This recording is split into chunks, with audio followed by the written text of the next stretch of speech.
Hi everyone, it's the triumphant return of iPhone #1 Marmaduke fan, crummy audio and all. This is a cringe, not even a cringe volcano. This is a self-contained universe of cringe antimatter, where if anything touches you, you explode into an atomic blast of cringe.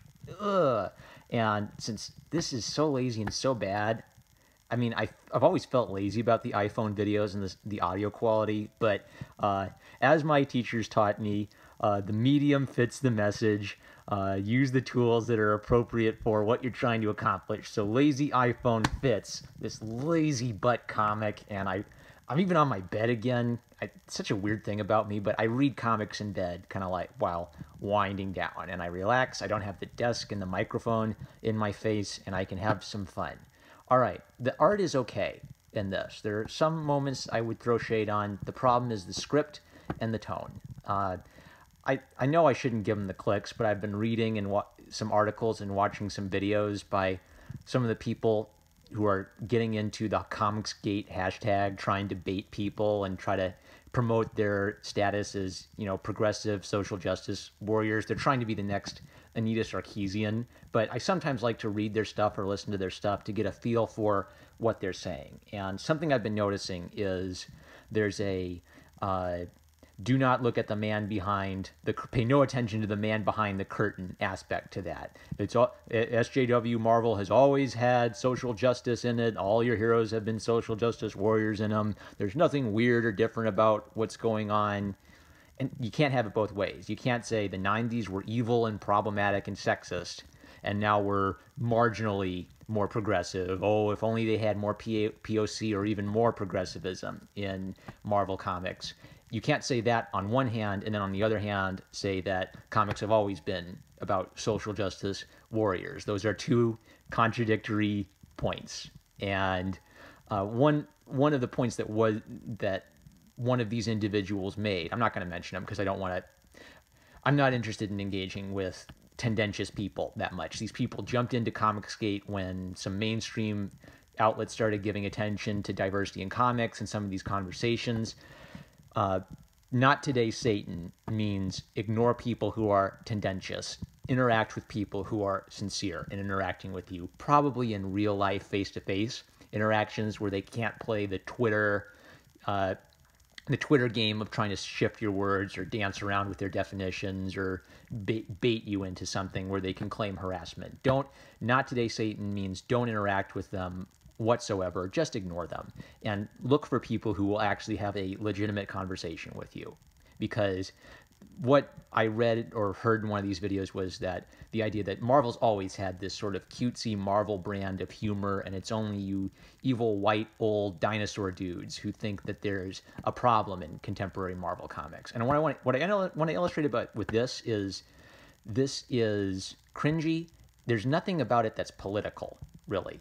Beyond politics, this is just cringy humor, and I think that anyone, regardless of politics or worldview or ideology, or your little clique group that you're part of, could see the cringe in this.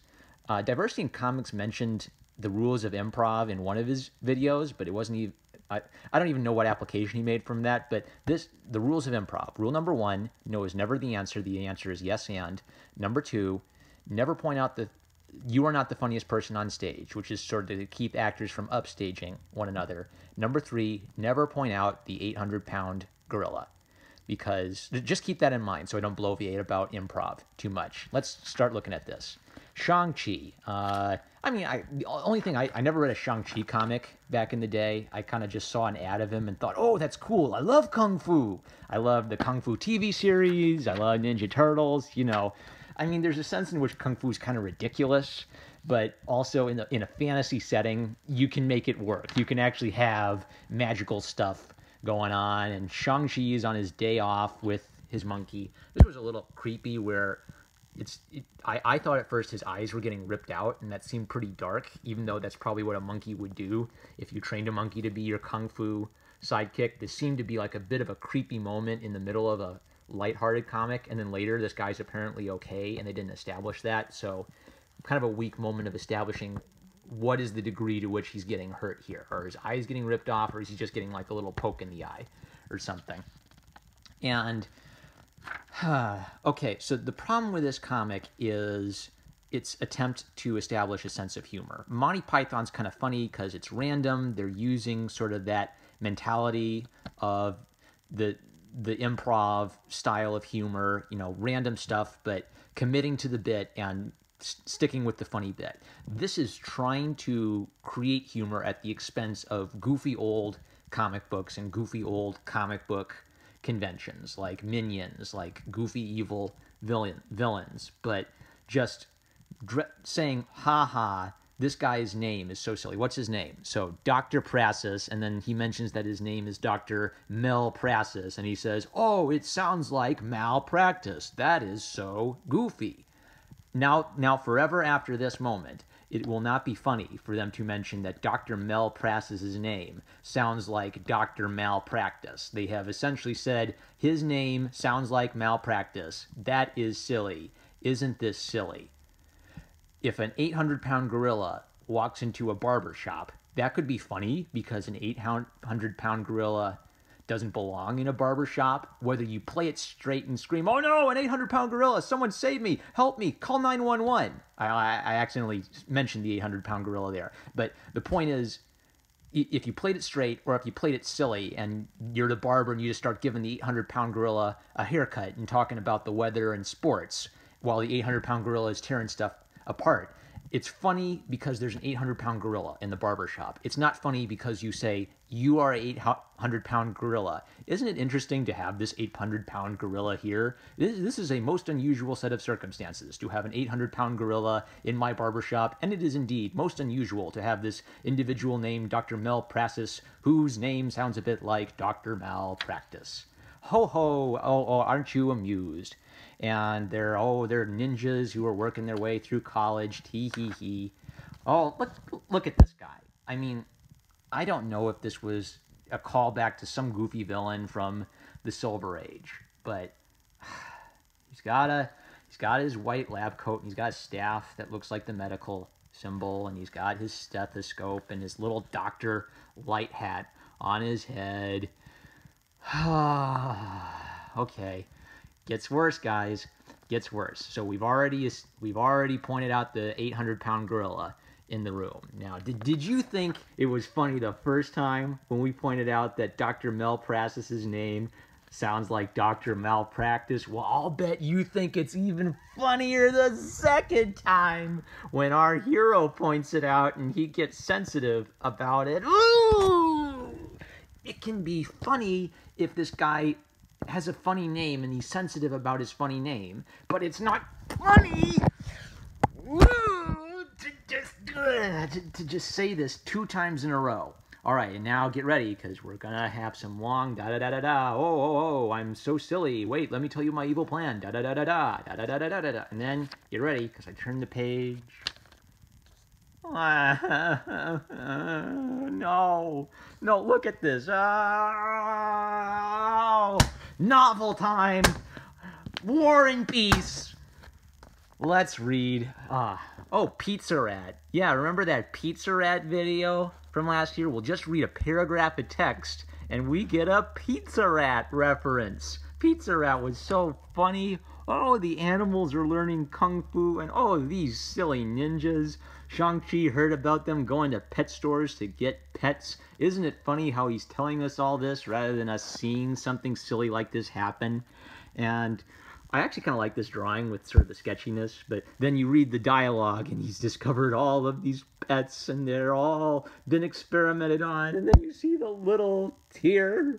I heard you like Mudkip's a cry every time. Oh. And then he got a monkey and he taught the monkey Kung Fu.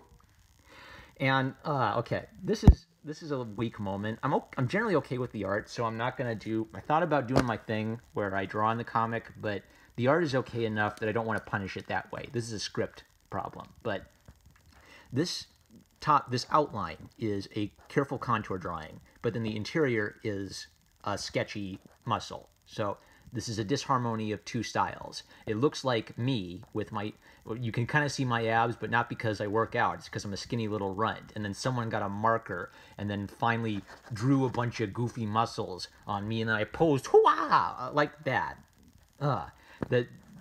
Those aren't muscles. Those are scratchy lines on top of a skinny runt.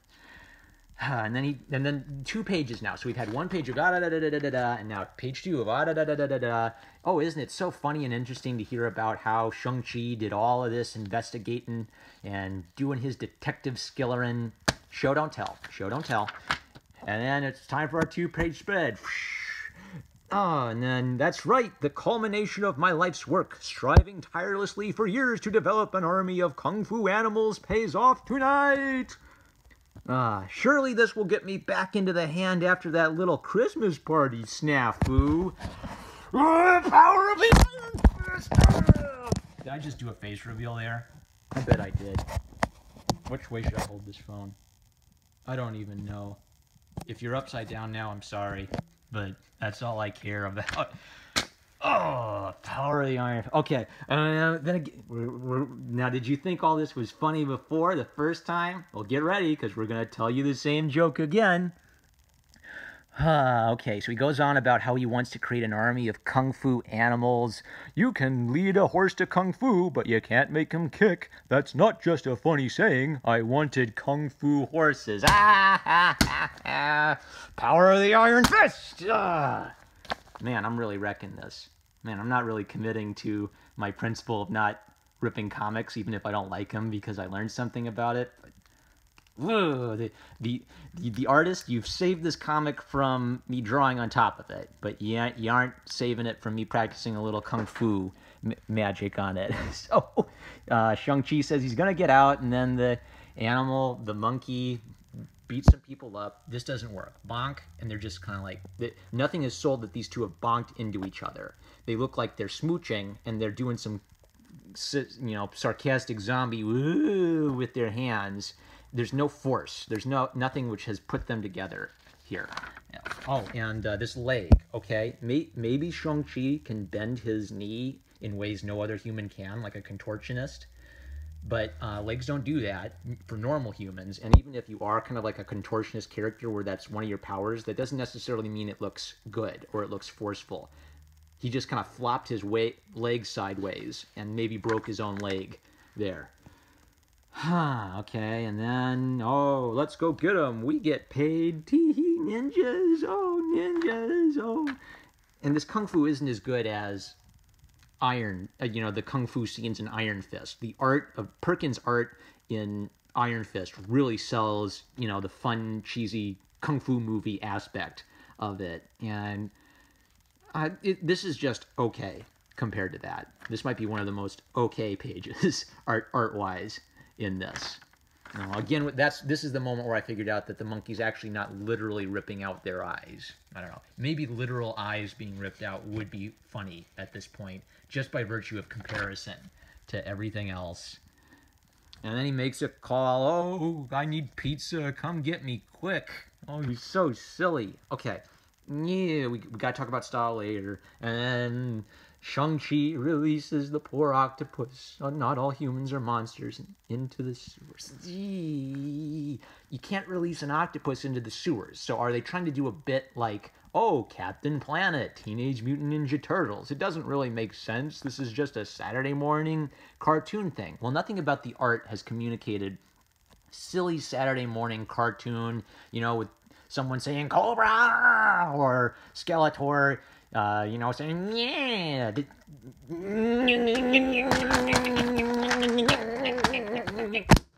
Nothing has communicated that this is a Saturday morning cartoon riff. They've made fun of supervillains a little bit and goofy supervillain names a bit, but the style of the art does not connect with what they're trying to do. I can't believe I'm getting away. Oof, I can't believe I'm not getting away. Slap. What got slapped? I don't know. Oh, he's angry. He's super serial, guys. Oh, his fist and crack. Crack. Crack is whack, yo. Ugh. Lazy. Ugh. I skipped some pages earlier, didn't I? I hope I did. I'm just going to cover the art, just in case I didn't. And then all the police show up in this lazy background. Thanks again for the selfie. Oh, the zoo will be sad about the octopus. And then off they go in a blank little pink box to get some ice cream. And I didn't even notice that. The octopus is holding some ice cream. And he's giving us the thumbs up.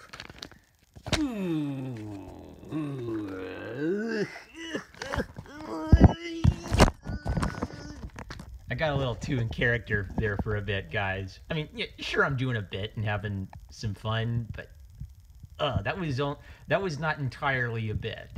This comic is cringy.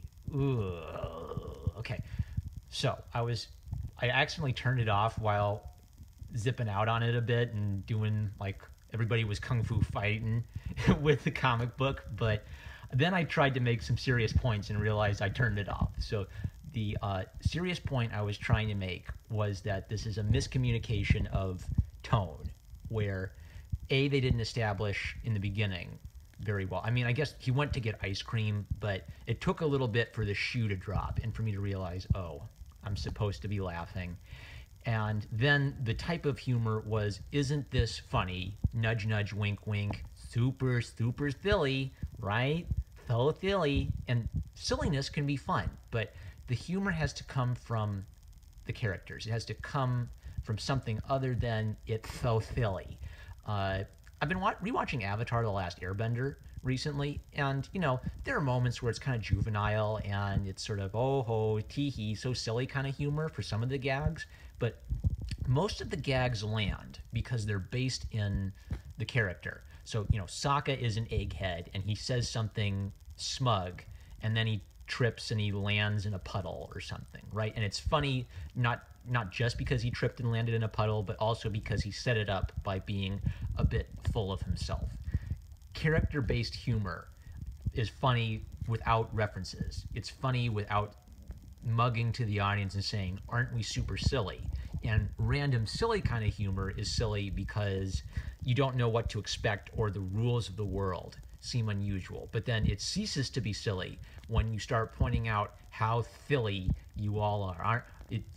No one likes a self-satisfied egomaniac kind of declaring themselves to be super funny, but you have to put your money where your mouth is. You have to show, don't tell, and